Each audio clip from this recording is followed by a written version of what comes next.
Hello, hello. It's Meredith here, and I am dropping in because I wanted to make a very short video where I share with you my favorite tool and process for making a decision. So I used this decision very recently when I picked out my new 2024 planner. I decided I want to go back to using paper planners after doing years of using my phone and Google Calendar. I'm going back to paper. And I had a gift card on Amazon, so I decided I'm buying my planner on Amazon. And then here's what happened. I went on to Amazon to pick up a planner, and I was completely overwhelmed by how many choices there were. I mean, hundreds, probably thousands of choices. And even when I did find one that I liked, I would click on it, and then there'd be even more choices. I'd have to pick the size and the color, and then maybe the size and the color combo that I liked was out of stock, and then I'd have to make the decision all over again. So after about 10 minutes of scrolling through the planners on Amazon, of which there were just so many options, I stopped and I thought, oh my gosh, I'm overwhelmed. I'm totally overwhelmed by how many choices there were. And a very wise person once told me that an overwhelmed brain needs simplicity. So after scrolling for 10 minutes, I remembered, oh, wait, I actually have a process. I actually have a process that I use to make decisions. Because guess what? This was not the first time that this has happened to me. I am not super great at making decisions like this. And I don't even like stress about it. Like, I don't take it personally. I think humans were just so incredibly smart and resilient, but never before have we been faced with so many choices. Like, we have a surreal, kind of unnatural amount of choices in our lives. And it takes a lot of time and energy and just bandwidth to have to make all those choices every day. So I came up with a process.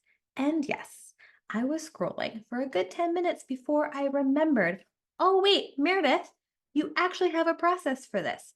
So just normalizing, sometimes we forget that we have tools. And then we just get to remember and we get to use the tools. Okay, so I'm going to teach you my tool that I've used over and over again, and I use to buy this planner. So, step number one is a 3-step process. 1, 2, 3, super simple. Step number one, stop. Stop scrolling. If you're not making any process, stop. Okay, so that's number one.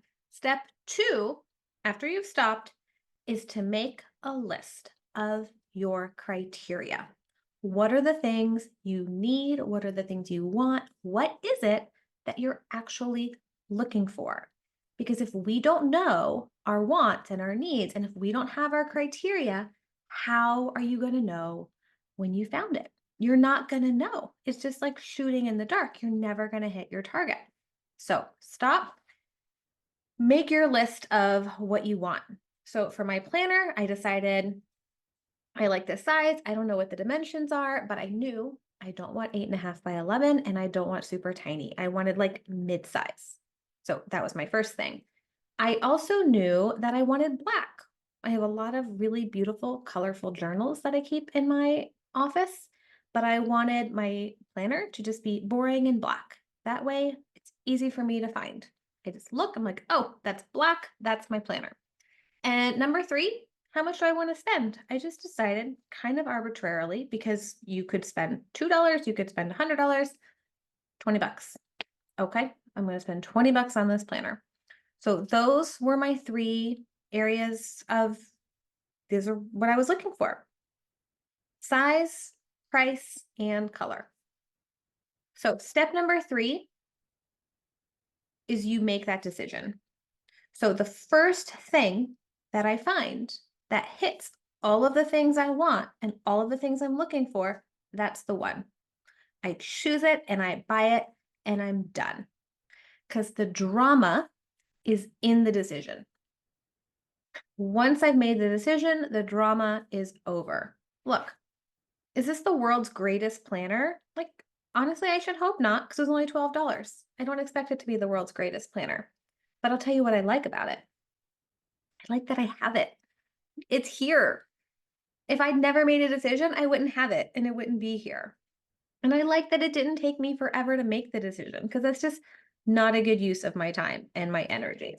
So, 3 steps. Stop. Stop the scrolling. Number 2, make a list. These are the things I want, these are the things I need. And number 3, get the first one that meets your criteria. Now, of course, if you're making a bigger decision, you might need more steps. This might just not be the process for you, but other than that, maybe you just need more criteria. Maybe it's more than just the 3 things. Maybe you have a list of like 10 things, and it might take longer to find the thing that meets all 10 of your criteria. And that's okay. Some things take longer. But for something simple, don't let it take up too much real estate in your brain. Use the process. All right. If you like this, hit like, hit subscribe, do all the things. If it worked for you, let me know. I'd love to hear it. All right. Until next time, take care. Bye.